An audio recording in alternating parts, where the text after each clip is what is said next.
Welcome to It's a Numbers Game, the podcast for MSP owners who want to build better, more profitable and more valuable businesses. In this episode, we're joined by Marino Vigliotti to explore the psychology of decision-making in MSP sales. Marino brings a thoughtful and academic perspective to how people make decisions, particularly in business-to-business environments. And rather than treating sales as a purely logical process, he helps to unpack why buyers often behave differently to how MSPs expect, including the role of loss aversion, cognitive load, trust, status quo bias, and the way clients can interpret value as simply being another cost. This is a really useful conversation for MSP owners because it challenges some of the assumptions we make. So if you've ever wondered why a prospect seemed interested but still didn't move forward, or why a technically strong proposal failed to land emotionally, this episode should give you plenty to think about.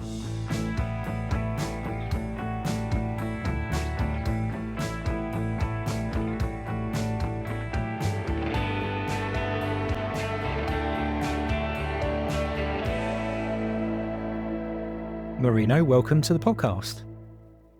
Hi, Daniel. Thank you very much for inviting me. My pleasure. Well, you're very welcome. And I think we've got a really interesting topic for today. And I have to admit, I've learned a little bit about you in the green room before we started, just how academic you were or are. So today we're going to talk about the psychology of decision-making for MSPs. Where do we start? Okay, so yes, it's very academic as a topic, but it is actually what us as individual we do every day. So people shouldn't be scared about these words, sounds very academic, and it's often what you actually see in marketing, in sales, but is aimed at consumer. And as we are in a B2B business, slightly different. And so it's, I won't say misapplied, but it's actually not properly, not naturally researched.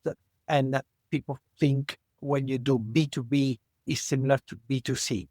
And psychology-wise, it's very different. Right. Well, maybe to be in B2C because they're people, right? Whether Yes. they're a business or a consumer. Yes. And so let me give a classical example. Us as a consumer, there is nothing that is stopping us from making a decision other than ourselves. So we don't have to justify to anyone. So even if it's a slightly bigger purchase, you probably, you are into cars. If you want to buy a new car, you might need to consult with a slightly bigger audience in your family, but their audience, they might not stop you. They tell you something. In business, you actually have something else. Even if you're a business owner, you still need to consult with your technical people and they push back. So there is a very different way that the people behave in B2B decisions, even if it's a small MSP of 10 people. And so all the research that is done at the psychology level often is aimed at B2C because it's easy to measure. But in the B2B, the relationship is wider, especially on the selling side. And I can expand a little bit more. So why?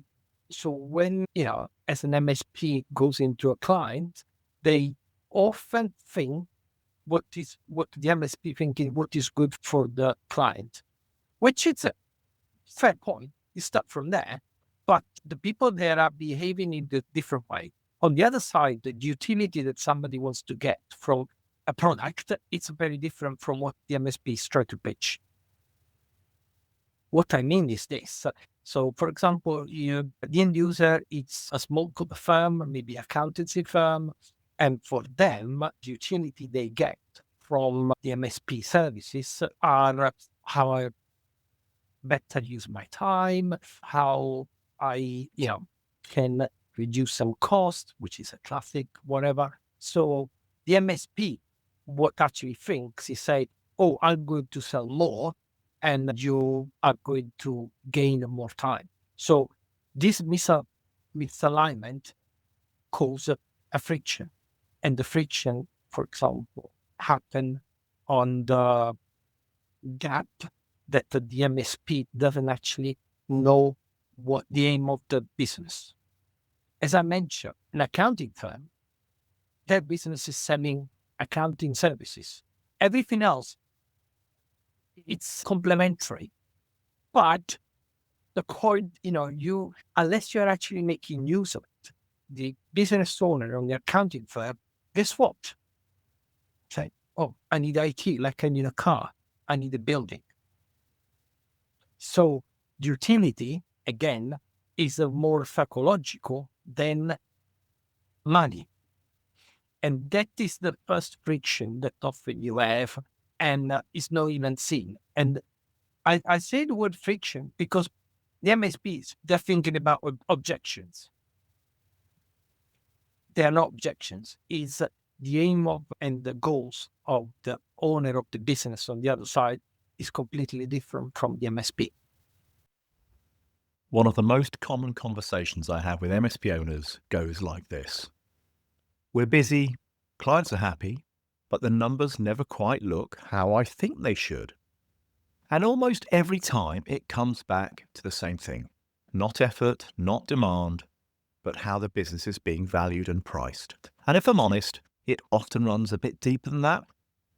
A lot of owners quietly undervalue what they do. They don't fully recognize the weight of responsibility, the experience they've built, or the impact they have on their clients' businesses. So pricing ends up lower than it should be, not by a design, but by a belief. It's incredibly common. We see it all the time. And it's something we help MSP owners work through in a structured, practical way, so the numbers start to reflect the true value of what they deliver.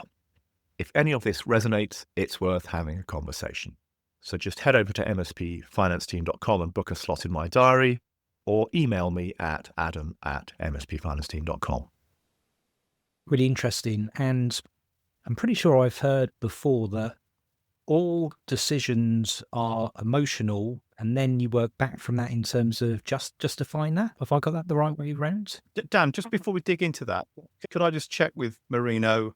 I understand what you've just said, because I'm sort of paraphrasing this, but I guess what I've heard is that from the client's perspective, they're in the business in this specific instance of being an accountant, working with their clients, helping their clients and making some money. They're not in the business of having an IT network. The IT network is something they have to do their job, but it's a cost. They don't actually particularly generate new business from it or generate really profit from it. So it's, I've forgotten the word I need to use now, but it's a painful purchase. What's the word I'm after? It's a correct one. Yeah, it's a loss. Yeah, but anyway, the point is, The call center. yeah. So this is about reducing pain and reducing risk.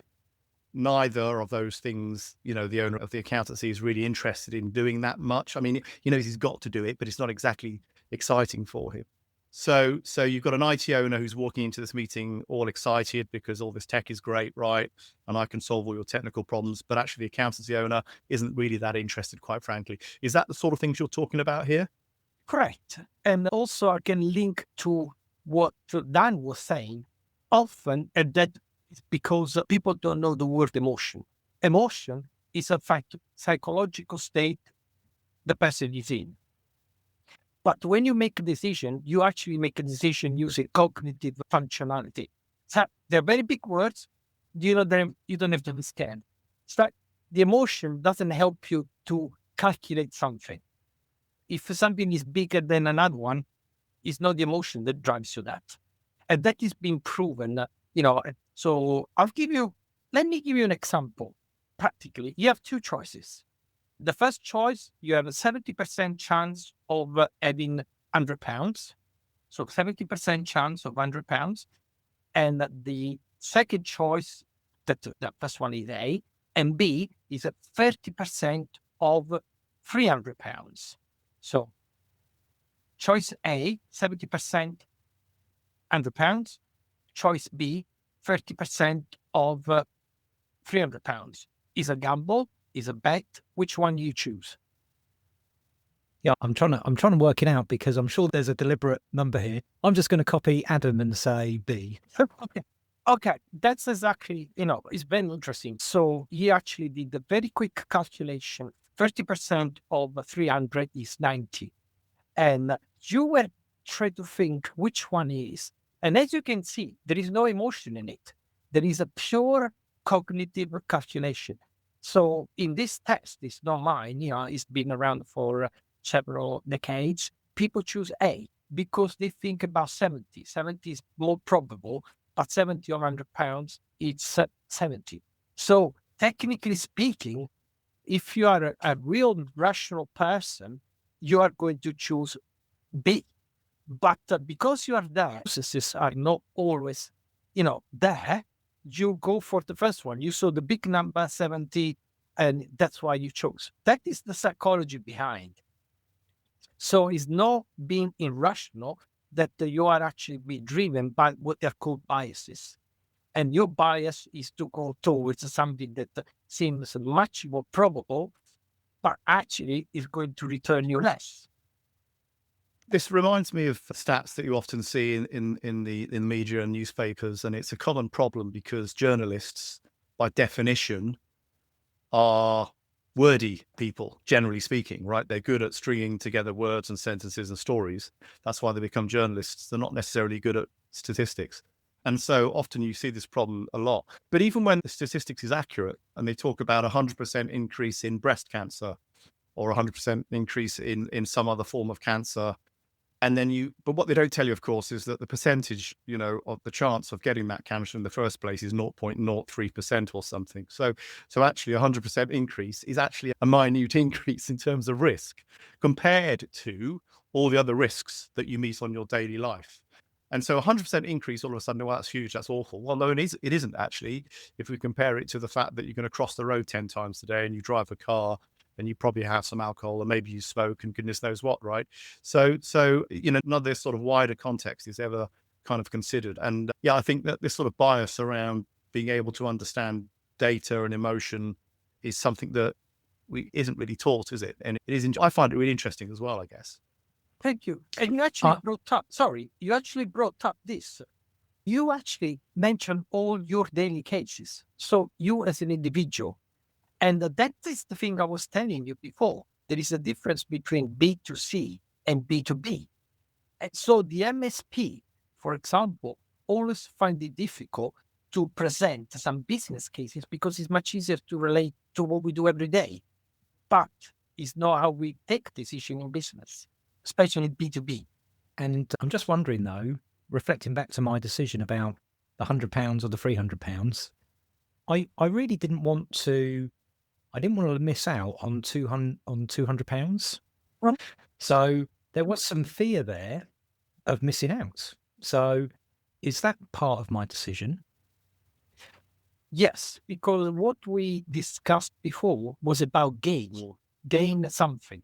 So there is another difference, and that so when people perceive something as a gain, they behave in a specific way. And now we introduce the other concept, which is called loss aversion.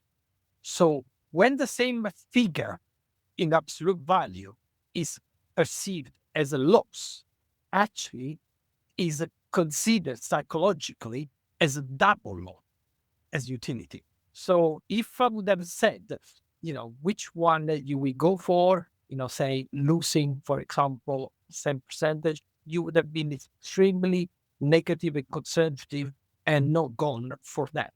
So to refer it back to what we were talking about, an MSP that goes into, so linking what you were saying about a business owner, they will see as a cost.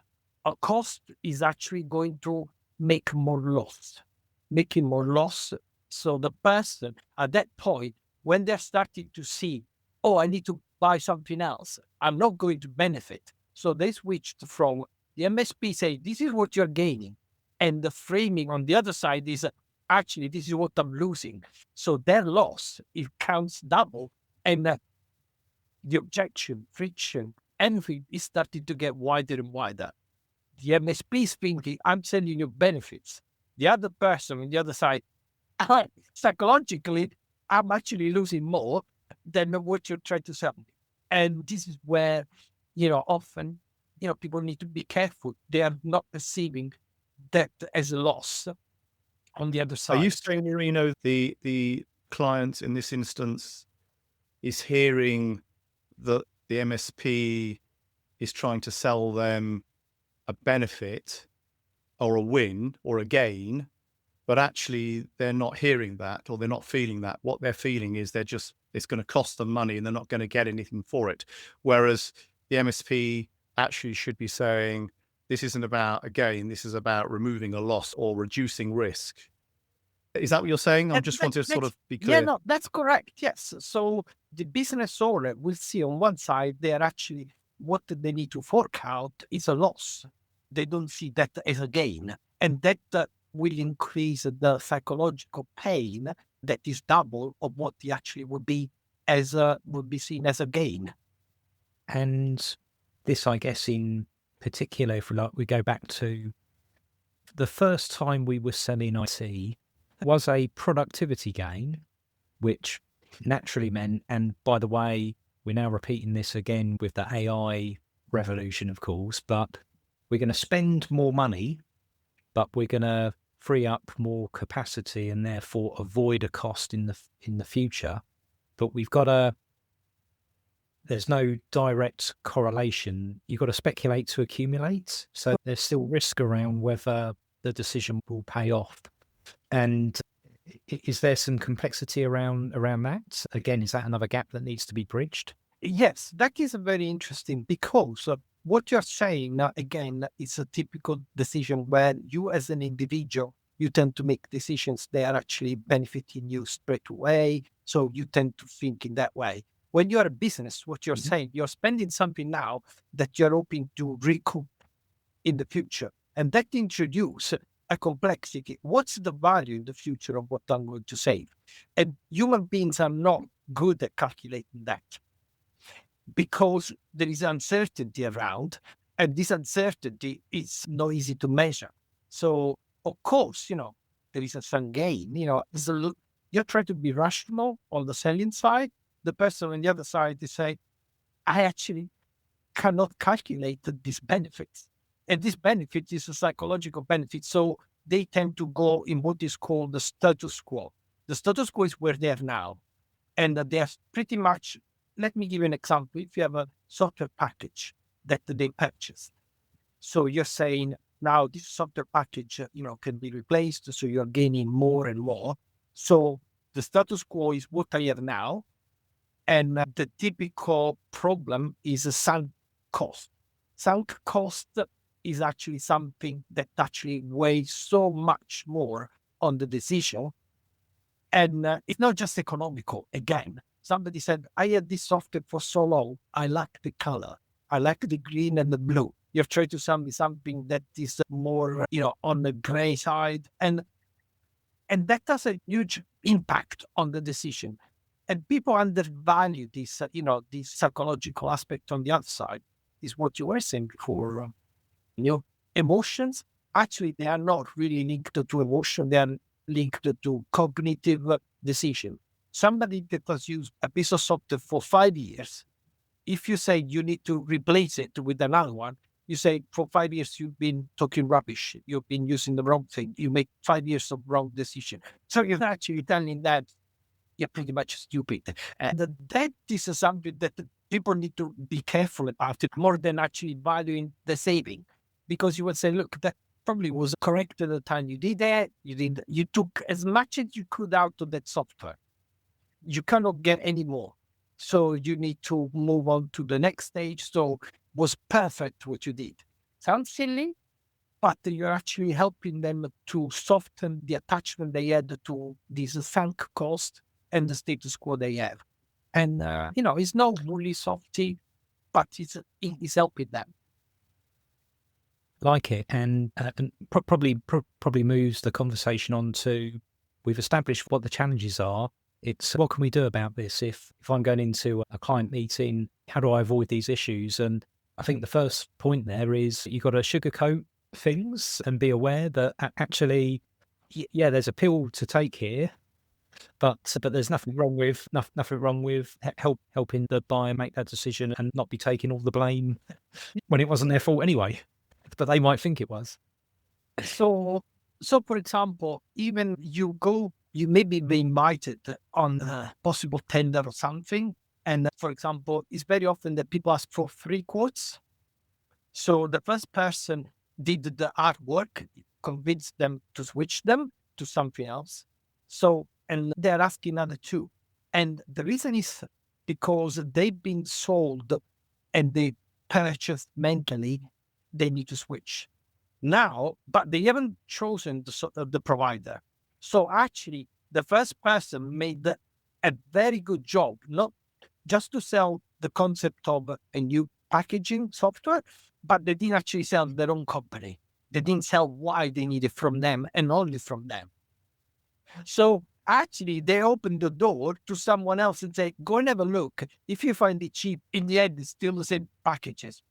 So if you are in a situation where you convince somebody to switch and they say, I just want to check somewhere else, and they come back, oh, they say somebody else is offering lower, is a sign that you did all the hard work for the software, for the service, but not for your company. That's the problem that you need to address. It's not the price, because if they're asking a second and third quote, they are sure they need to do something, but they're not sure they want to do it with you. And so you need to be very careful. It's not a pricing problem. It's they haven't valued for who you are as a company. If you are on the other side, that you are asked, oh, can you give me a quote?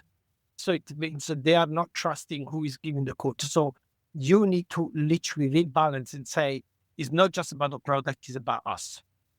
So if you are an MSP invited for a second quote, a third quote, it's nothing to do with the product. And because in the end, even if you do it lower, you're becoming young. So it's more of say, why with us, which is slightly different.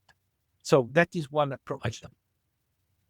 I've definitely heard different opinions on this. Some people want to be the first through the door. Some people want to be the third one through the door. But actually, it's not the order you go in. It's how you do it, and making sure that you're positioning yourself as the best partner, as well as the actual problem itself that you're solving. There is never a perfect. You're correct. There is never perfect. But if somebody's asking, it means they're not convinced they need to do it with you. And it's all a statistical probability. So is the solution then to make sure that you're asking the question rather than just providing the quote? So let's say someone's already had a quote somewhere else. This comes down to qualification. So yes, I think it's a hard one because you don't know where, if say, for example, they already been provided with a quote, how much more you can ask before they get upset with you. So I'm afraid that I can't give you the perfect solution because I don't think it exists. And it's a part of your experience as you go. You don't win all the quotes that you put out, but I think what you can learn, it's the one, and often you think, where I made mistake. Often you haven't made any mistake. That's what people try always say, I need to learn. Often there is nothing to learn. They just wanted a number. Yeah. And I think the complexity with the sales process and the sales meetings, at least speaking from experience and having read around it a little bit, is that, of course, you're not dealing with logical entities. You're dealing with humans, right? Ultimately. Correct.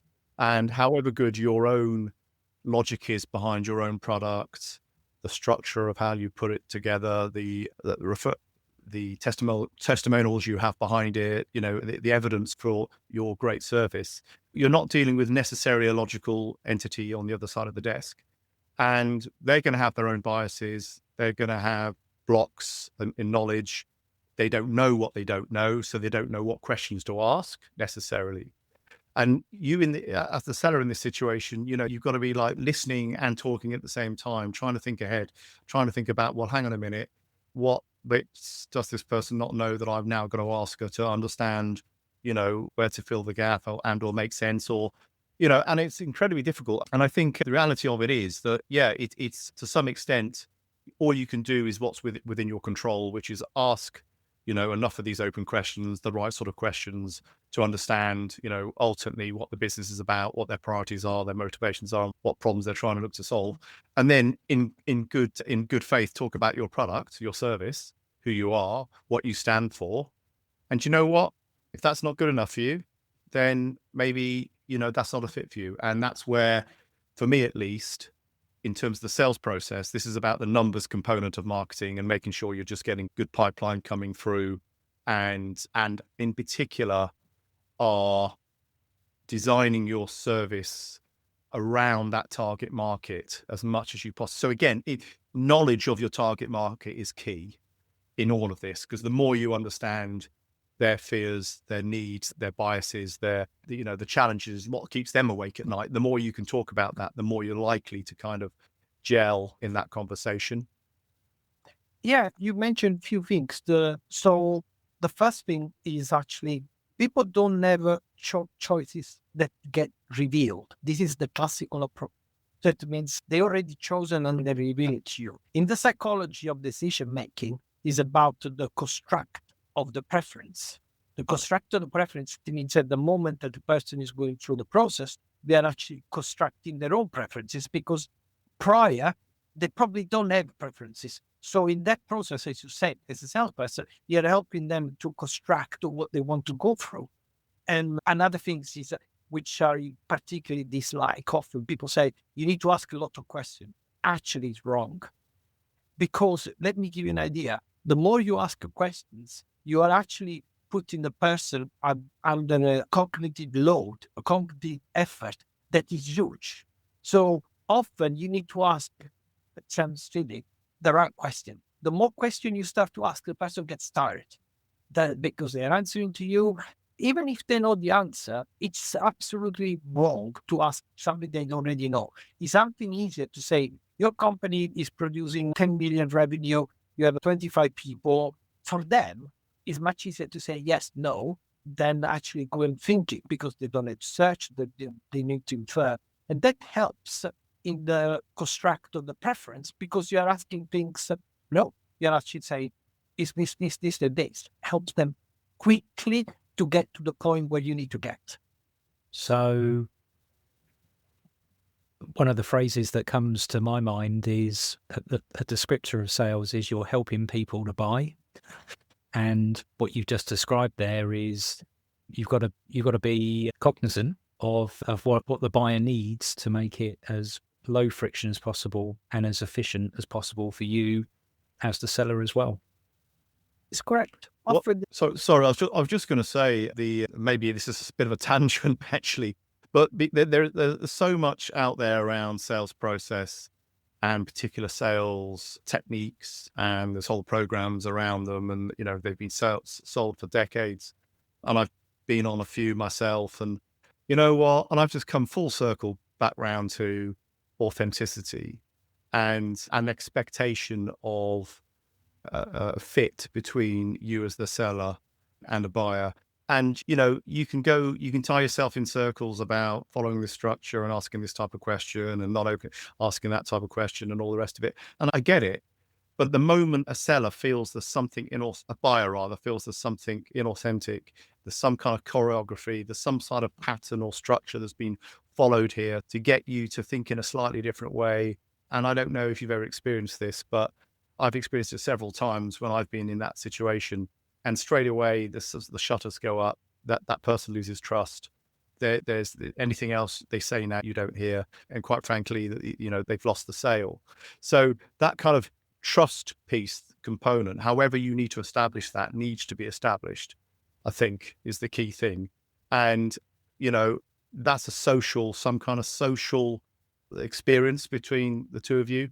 And I guess all I'm saying, I suppose, is speaking at a personal level, is being wary of overthinking some of these dynamics and programs that have been geared up to suggest there's just this way of doing it. And I think I just, I'm averse to that type of thinking. Thank you for bringing this up. You actually described what is in the psychology is called, so we have the normative way, which is logical, where you sit at the table and you write down everything and looks logical, but in reality is not.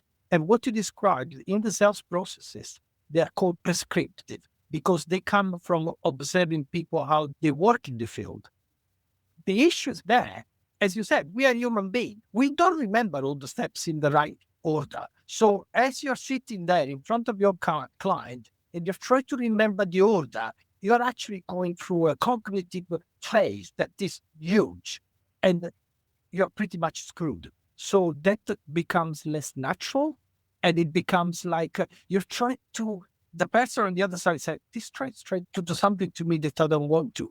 Actually, what you're trying to do, you're trying to remember these steps in this order, and Noah said they should go back. So it becomes unnatural because you're forced to follow this script, which your brain can't cope, because there are three elements: knowledge, limitation, there is a cognitive limitation, and time limitation. This is described by Simon Herbert. He won the Nobel Prize. So what you actually described is exactly that. You have a cognitive limitation, knowledge limitation, and time limitation as human being. And this has been the beginning of the psychology of decision making. It's called bounded rationality. Us as a human, we cannot cope. We are not computers on that side. And that causes the biases that we've been talking about right now. Okay, so does that mean that's an opening for AI to make decisions for us? Because we're definitely not. No, I prefer not to talk about the AI, but because it's too different. It's another technology from my point of view. People are starting to think that the rationality behind is just another technology. Probably the things that I would say to our listeners is actually, there is a very good book written by Daniel Kahneman, and it's called Thinking Fast and Slow. It's very popular. And if you read that book, a lot of what we've been talking is very well covered. And if you like podcasts, there are podcasts called A Nudge by Phil Agnew, where he talks about, these things. So they are very easy for people. The more you and read about these things, the more things you become natural about it and less prescriptive. Yeah, prescriptive. And the other word that came into my head then was contrived. So that as soon as it starts becoming contrived, and you're rehearsing it, and you're trying to, you're just repeating some sentence you rehearsed earlier, I think you're gonna lose it. You're gonna lose it. For me, it's got to be about establishing that trust and relationship and fit first of all. For a product like an MSP service, right? If you're just going to sell an ice cream, clearly it's a different type of transaction, right? But if you're selling a high risk, high cost, complex service like an MSP service, then it's got to be about trust ultimately. And for me, I think this brings back to Adam's point that, and not to deliberately interweave the title of this podcast, it is a numbers game. If you've more prospects in your pipeline, you have more sales meetings, you're going to become more practiced, not rehearsed. Yeah. And therefore, that's the name of the game, really. You've got to be practicing and getting better at this. This is an acquired skill over time. It's not something getting better at understanding who are good fit clients for you as well. Mm-hmm. in that particular situation, and getting better at understanding, do you know what, this just isn't going to work for us. We're not getting on, you want something, you're just talking about price, for example. Well, that is part of it, but it's not the whole lot of it. And actually we need to talk about all the rest of it as well. So yeah, I think, and the more you can repeat that, like anything, the more you repeat anything, the better you get at it, right? So yeah, you need to get out there, you need to have lots of conversations, but good faith conversations where you can build that trust, not try to sell in some kind of contrived, cynical way, because it's not going to work. That's my view. Yeah, it's just like a book recommendation, a podcast recommendation, and some pretty good points there. We're probably about at the end of our episode. If anyone, Marino, wants to carry on the conversation, how best to get in touch? By LinkedIn, they can get in touch. I'm very happy to engage. Three things is nothing to do with my work, is my pleasure of doing things. And yeah, absolutely. So Adam, Daniel, I really would like to thank you for what you've done. It's something from my heart, my pleasure. It's not about selling, as we said. So thank you again for hosting me. Great. Thank you. Thank you. Thank you very much. Bye-bye.